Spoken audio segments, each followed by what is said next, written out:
So guys, before we get into the video I've got for you, let's take a look at these headlines on the social media. This one here says, stop the deception. Nigeria is facing genocide, ethnic cleansing, and not interfaith tension. This is a human rights lawyer daring Tinubu. Tinubu came out to say there is nothing like Christian genocide. And this man is saying, stop the deception. That there's Christian genocide, there's ethnic cleansing in Nigeria. And now this other headline here says, again, Fulani terrorists attack Ekwa Church in Kogi, kill one, abduct several worshippers. So guys, these terrorists are succeeding in making people not to be willing to go to church again. People are now scared to go to churches in Nigeria. These people are overrunning the country, and Tinubu is sleeping because of his presidential ambition. And now this is the general who is exposing terrorist financiers in Nigeria. And now he said there is a threat to his life. He's the one that came out boldly to say Malami, the former AGF, and also some military chiefs have direct links with these terrorists, you know. And you can see this headline here says, ex-Nigerian General Ali Kefi seeks US, UK, EU protection over alleged threats after leading anti-terror task force. This man was saddled with the responsibility of investigating those who are sponsoring terrorism. And guess what? He did a job. He did a very good job investigating. And at the end, many of them rose against him for exposing those funding terrorism in Nigeria. They forcefully made him to resign.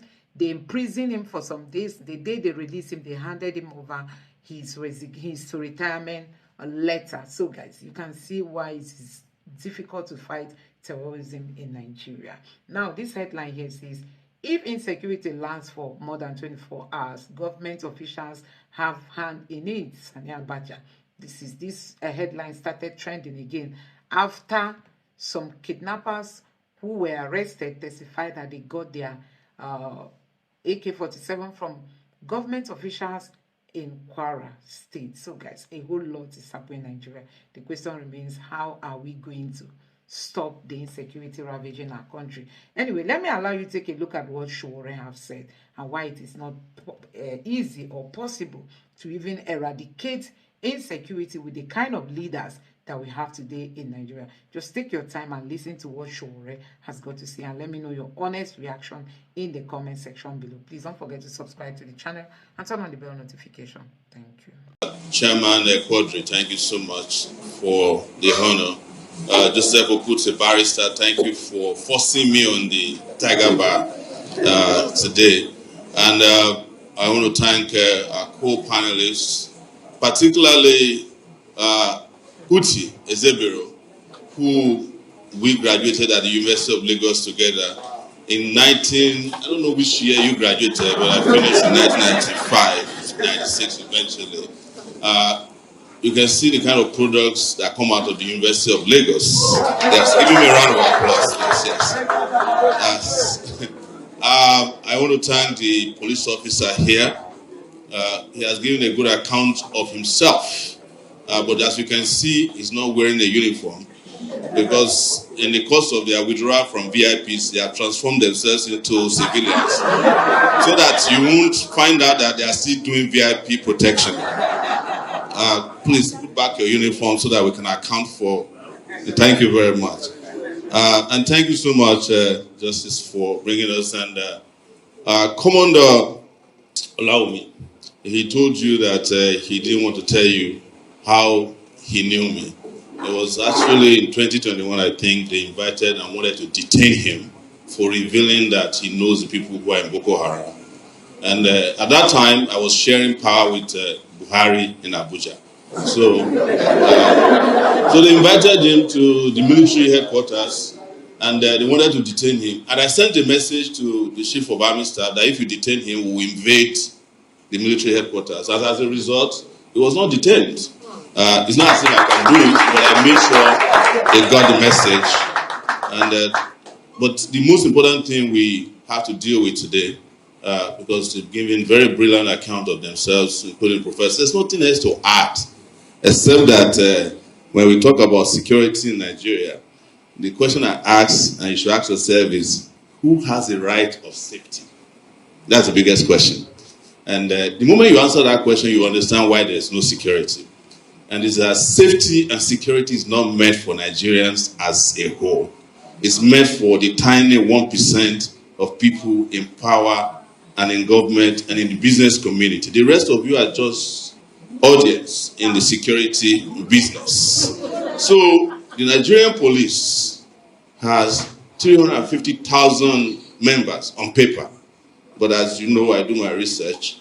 They only have 210,000 of them that are actually working right now because most of them have traveled abroad but still collecting salary. And out of that 210,000 police officers that are left, about 110,000 of them are protecting VIPs. So you have only about 100,000 policemen left for 230 million people.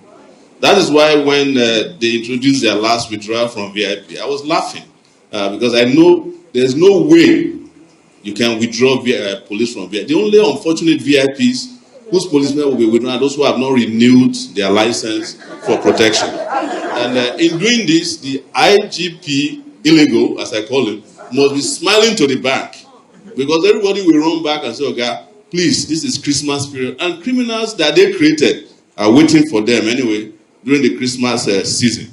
And the other thing you must understand is that insecurity or security happen as a result of two things that people don't discuss. One in Nigeria is as a result of intentional crime. But the most important insecurity we are faced with happens as a result of insecurity that is driven by structural problems. And when you talk about structural problems, forget about who you want to blame for what is happening in Nigeria. The biggest problem in Nigeria is that we have intentionally designed this country not to be protected because of the intention of those in power not to protect Nigeria. And let me tell you, most people don't know that Nigerian leaders, because of their inability to govern any territory, like small territories. Because that's the way you can impress. If you are supposed to govern the entire Lagos, you just start governing Ikeja and show to the world that it's safe.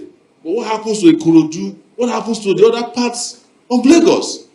That is what has happened with regards to how Nigeria has been left in the hands of these structural criminals. And they are aided and abetted by the official criminals who are in uniform as security agencies in this country.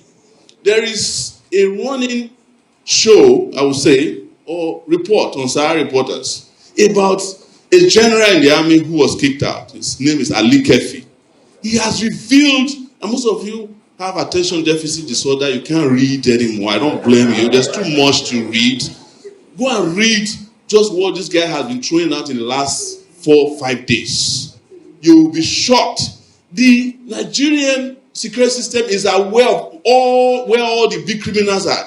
He revealed that for 8 or more years, Shekau was living at a place in Sambisa Forest that is known to all the military officers in the country. How is it that they are bombing even villages of people who are not involved, but they cannot bomb where Shekau is? Because the insecurity system is big business. And this is why I am not one of the people who is very quick to blame a Fulani man. Because it's not the Fulanis alone that are into crime.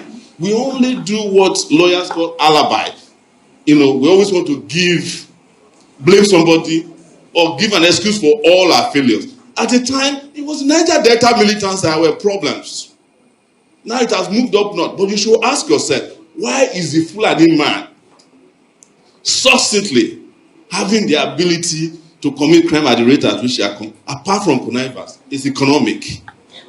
Beef, meat that you are eating is a $30 billion industry for the Fulani man. And there's none of you, particularly Yoruba people, there's nothing you don't eat as part of the body of a cow. The Yorubas are the only people who I know who eat everything in the body of a cow, except the shit. Even the shit they will eat through, what is that thing they call towel? Shaki. There's no way you eat shaki without eating shit now. Because that is where shit is domiciled inside of the body of a cow. Nose, you eat. Bokoto, leg, nyash, everything you eat. Where does your money go to? The Fulani man who owns the cow. I once stopped on my way from Taraba. It's not funny. To Adama when I ran in 2018, and I stopped by a Fulani man. I spoke to him on the road. The man said he has with his child over 40 million naira in that crowd, and they have some 1,000 cows following him. I said to him, why would you carry 40 million naira with you when you put it in a bank? He said, the banker is a thief. I don't want them to take my money. I said, so what do we do for you to solve this problem? He said, give me a hydroponic place to put my cows. I will stay. I don't like walking around, but nobody is doing that. The question is ingenuity and the capacity of leaders to think appropriately will solve 90% of our problems. But we don't want to solve our problems. We like to romanticize our problems. That is why every time we're always looking for somebody to blame. And when we finish looking for somebody to blame, then we are looking for somebody to help us. That is what brought us to Trump. Every Nigerian, Trump is coming, is coming. And I asked them 2 weeks ago in Lagos, what if Trump doesn't come? What happens? And Trump still hasn't come. Just like Jesus Christ hasn't come back. And you guys are expecting Jesus Christ to come and fix electricity. And Jesus hasn't come back in 2,000 years. And now you're expecting Trump to come and help you fix the problem of Boko Haram. Trump is not going to come because America doesn't help in places where it cannot benefit. I lived in America for 20 years. And all the problems we have in the world, America created most of the problems. Everywhere America intervened in the world, they are still in the hands of the people they said they want to save them from. Go and talk about Afghanistan. Who is in charge of Afghanistan? Taliban.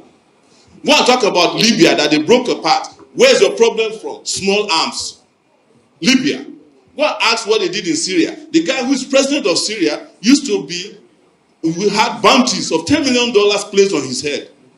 And he's now the president playing basketball with CENTCOM directors in America. That's the highest military command in the US. So foolishly, you're expecting America to come and save you. And when that salvation don't come, then you start looking in the sky all the time. So we have a problem as a people that we are always running away from our problems because we don't want to solve them. And those of us who want to solve them, you don't believe that we can solve them because we don't look like the people who don't know how to solve problems. That is why all the time when we tell you that the solution to Nigeria's problem is revolution, you say, well, if there's a revolution, how is it that there won't be war? Are you not facing war now? Is it not low-level war that you are facing? And I want to say to you, most of Nigeria's insecurity problem came from injustice. Somebody was, Kuti was talking about we need to arm ourselves. What did nnamdi Kanu do? Set up an ESN to arm their own people, to protect them against their own enemies. What did you put him? You took him, tried him, Yoruba prosecutors, Yoruba judge, because you Yoruba like to distance yourself from problem. And then you carried him and put him in Hausa jail because he set up a system to protect his own people. Is that not part of the right to have self-determination? But most of you that supported the injustice against Nnamdi Kanu, I'm saying it, are Yoruba intellectuals on Twitter who are saying he deserves to die. They insult me every day because I fight for him. Yoruba people mostly. And I'm not blaming Yorubas in general before they start saying that, oh, you should rest said they should go and kill Yoruba people. No. I am just saying that you should search your conscience as to the reason why you are in the situation that you are in. The president of the country, whether he's a Muslim or not, is a Yoruba man. And we are here still blaming Fulani. Is Tinubu a Fulani? This guy came from Lagos here. I think Commodore even says some of our leaders are not from Nigeria. It is true. But Tinubu, at least, is from Nigeria. So why is it that he doesn't care about Nigeria? Yes, you can say, but the question is that how can you be from a place that doesn't even exist? The Nigeria we're all shouting about is a creation of some British guys. It's a supermarket that was created as a business in 1901 by the Niger Royal Company. That is the name of the company that created Nigeria. And you are here asking somebody that he should die for an idea that was done by a third party. So how can somebody be in Nigeria when Nigeria also don't believe in you as a person? Am I not here? These my friends, don't they declare me wanted every week? You think I'm the biggest problem? I'm the biggest terrorist in Nigeria with the police. Maybe by the time I leave this place, they would have declared me wanted again based on what I'm saying. But that's not the problem. I'm also the one who had to fight for their pension. By the way, you have been removed from the pension system because I fought. Wow. Yes, they have been removed from the pension system. So I fought them. But they hate me with passion. But I love them with passion. Because I hate seeing policemen who retire and can't live a normal life, can't buy medicine, can't send their children to school. That is what we call leadership. Extending passion to people who hate you. Are you getting me? But to not waste too much of your time, right? As has been said, Nigerians always have prescribed solutions. State police, local government police. I support any kind of policing, even campus policing. My problem is that if you have a state police, who regulates it? Where do you train the policemen? And who has the oversight over a state police? Because already we have practically what we call state police everywhere. We just don't call them state police. Amotekun is state police in Ondo State. But the people who are working there don't have employment letters. And you want them to do magic. It's not going to be possible. So every police that you set up without addressing what is the meaning of policing will end up being the former Nigeria police force that we are all running away from. All of them will still march eventually because the conditions that made them to be terrible are also present, and without addressing those fundamentally, we cannot solve the problem. And I want to talk about one last thing, which is you must understand that any government that wants to destroy you will first target education. And that's what Nigeria has done over the years. That's why I don't want to hear from Obasanjo when he says he knows Nigeria's. We were the one who started destroying Nigeria's education in 1970, something with Ali Moscow. When you came back, you finished the Nigerian education system, and Nigeria has now reached a point where Nigeria can't even afford to vote for educated people. You have to have a fake certificate to be president. You have to not have gone to a school to be governor. Everybody you hated or your parents told you you shouldn't actually be in secondary school, primary school, they are now your governors, your senators. They are now your House of Rep members. That is why Nigeria is celebrating an American lawmaker, an American House of Rep member who came here, has been visiting Nigeria as if Nigeria is some banana republic. I'm sorry, we are a banana republic. In fact, we are a plantain republic. There's no question about it. And we are celebrating it. These guys are the equivalent of your House of Rep members. But ask yourself, what is your Senate doing? Nothing. What is your House of Rep doing? Nothing. What is your president doing? Nothing. Apart from, of course, saving his younger brother in Benin Republic. And whatever we do to help him, as long as there's bad government, nobody can help Talon. Just as nobody can help his elder brother here, Bola Tinubu. Because when the people are ready, all this nonsense will be over. But let me tell you, until Nigeria gets this right, the rest of Africa cannot get it right. Because they look forward to us, they look up to us, and they're expecting that if we get it right, we'll be an inspiration to the rest of Africa. I want to say one last thing. Dr. Shore, before I go. please round up. Yes, my lord. You see, they're talking about lawyers as... yes. They're talking about lawyers just now, that lawyers are aiding and abetting crime. You must understand that the legal profession is the only profession that allows a person to be an accomplice to a crime, legally. The lawyer is the person you will tell that you killed somebody and will go and defend you and tell the judge you never did it. So don't be surprised at what lawyers do. What lawyers do is define by what they call the cab rank rule. A lawyer is entitled to defend anybody, no matter how morally abhorrent their crime is. So please leave lawyers alone and let the police, if they find them culpable, handle them. Thank you very much for coming.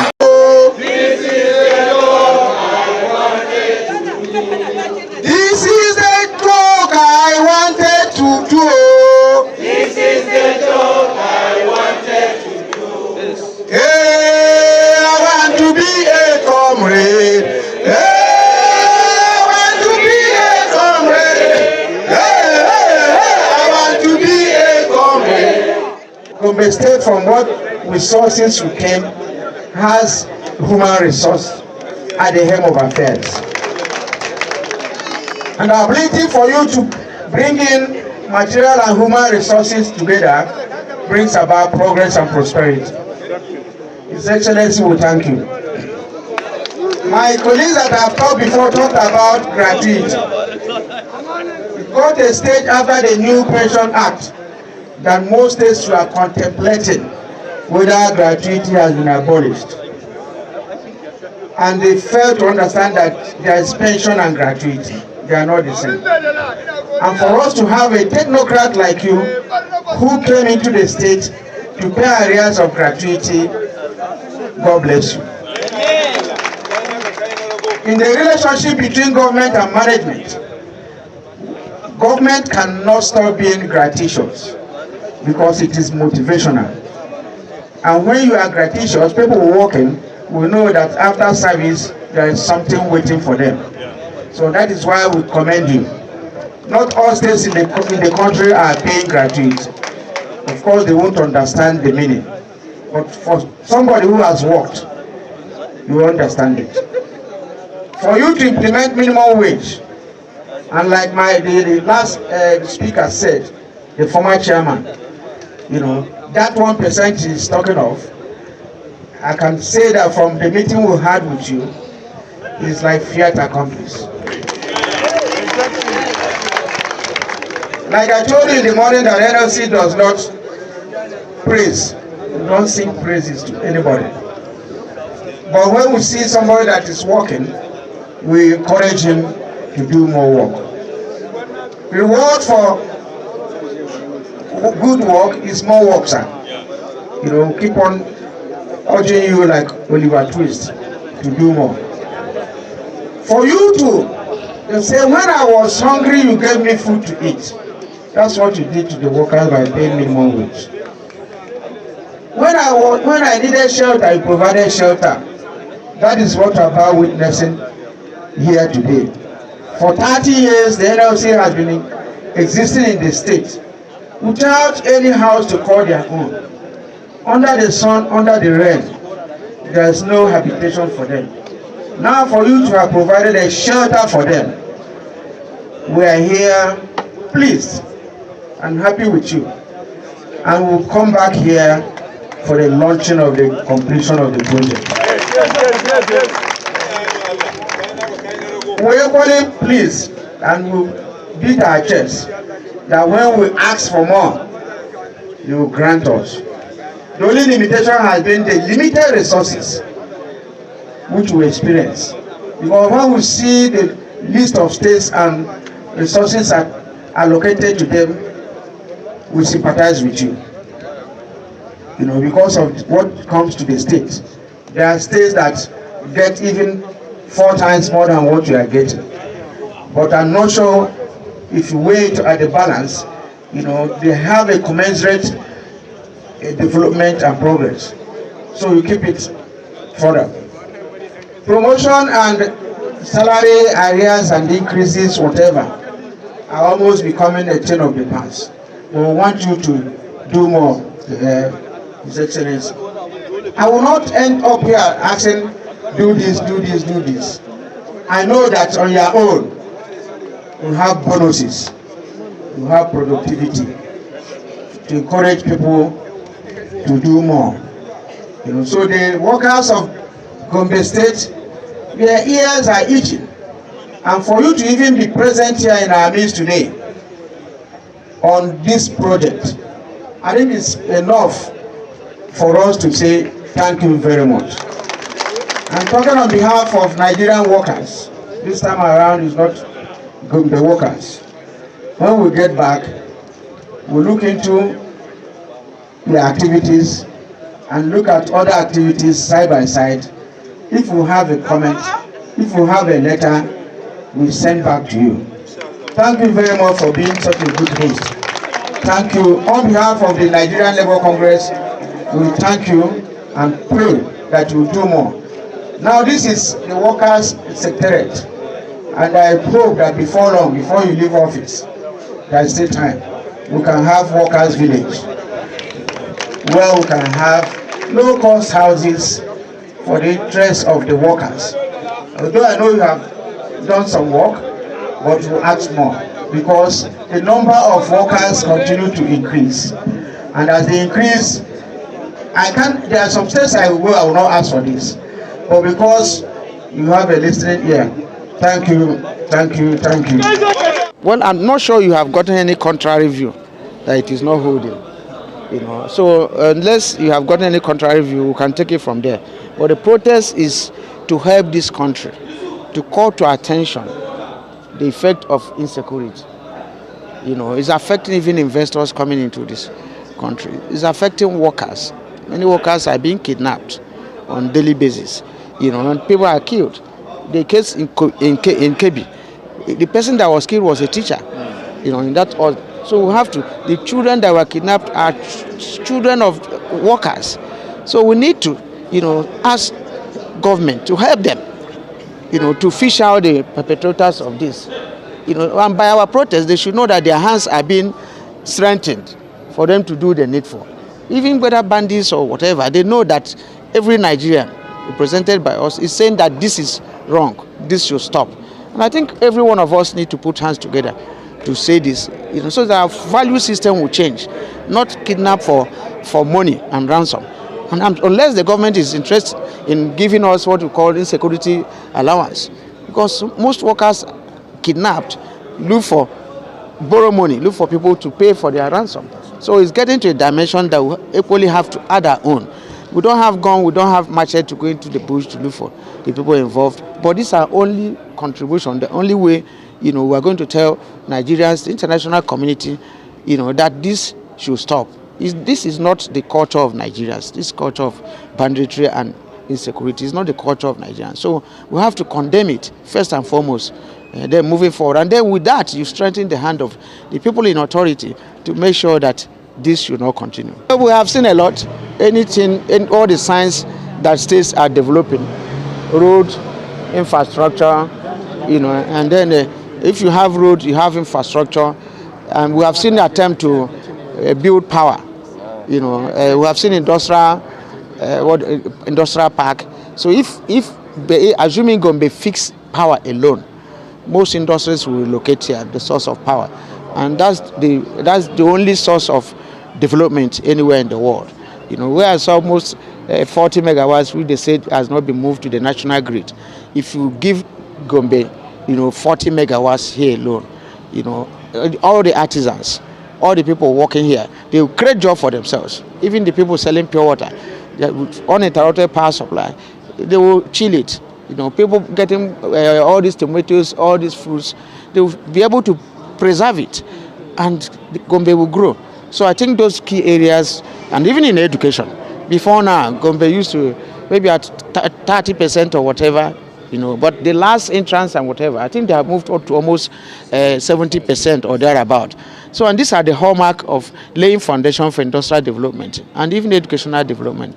So we hope that they don't go back, they don't slack back. We have seen few model schools here and infrastructure, which you can't see other places. So if you have good environment for study, for learning to take place, it's expected that the students will assimilate more. In the spirit of partnership and steadfast support for the Nigeria Labour Congress and the vital role it plays, I am happy to announce that Gombe State Government will finance and complete the building of the And they know, Mr. President, that we match our words with action. Since I came, there is never a project that I say I will do that I don't do. Ask them, they are witnesses. So that one we shall do, and I believe we shall do it correctly. And we shall deliver on time. I'm quite conscious of the fact that this government has only maybe about 1.5 years to move. But this building should not take us 6 months to complete. So, what is not in your court?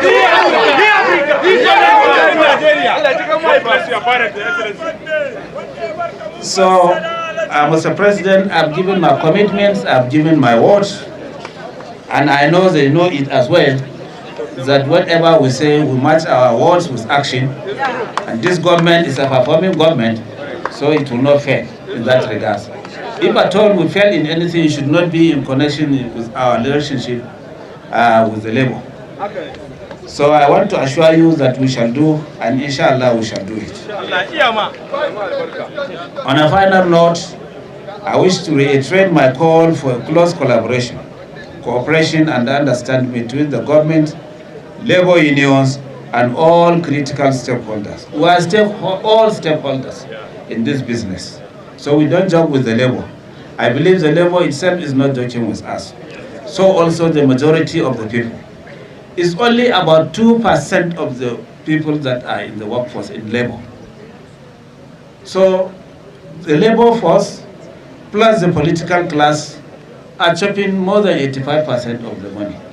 If we don't work hard to work for the people to know that we are really for them and working for them, as true politicians, as true workers, then it means the whole thing will collapse.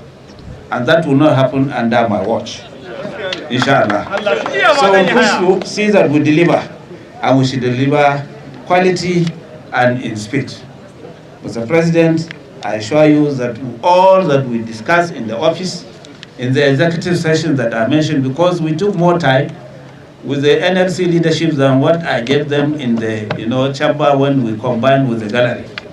Here is another gallery, but the promises I made more inside are more binding on me, not the gallery, because they will dance to my tune. For sure, we'll deliver by God's grace. I would like to commend the NLC leadership, particularly for coming to Gombe in these very hard times, and particularly also for the current executive, because we are going through tumultuous hard times, and it's not easy to be leader in any level, at any form, in these times. But according to the saying, hard times don't last forever, and it's only when you are tough. It only takes the tough to go through tough times. And I believe you are tough, so also are we. And together we shall cover the storm and deliver on this essential, mandate that the people entrusted in us. So I want to urge the people too, not the labor this time around, to cooperate. No matter what, at least it takes all to go together. So we have to go together, the labor, the government, and the people, because any disconnect will not help the situation. But when we join together, we shall overcome, no matter how tough, and we shall deliver on the needs and aspirations. So guys, you have seen it for yourself. In case you don't know, there have been a lot of terror attacks across the world, especially in this Christmas season. Like in Germany, Christmas markets have been closed. In France, the normal Christmas Eve celebration that used to happen in France has been cancelled for fear of terrorist attacks, and a whole lot. Europe has been invaded. People don't have their freedom again. So guys, a whole lot is happening in this country. A whole lot is happening across the world today. Islam wants to be the dominating religion, and for them, they feel people must convert by fire, by force. In case you don't know, they went to Sydney in Australia, where the Jewish were having their program, their celebration, and they ended up killing about 12 people are reported to have died, while 28 or 29 persons are said to have, sustained different levels of injury. That tells you that the world we are living in today is really a very scary environment. So guys, I don't know what you make of this. It's really so sad that we are seeing all this across the world. Let me know your thoughts on this in the comment section below. Please don't forget to subscribe to the channel and turn on the bell notification for more updates. Thank you.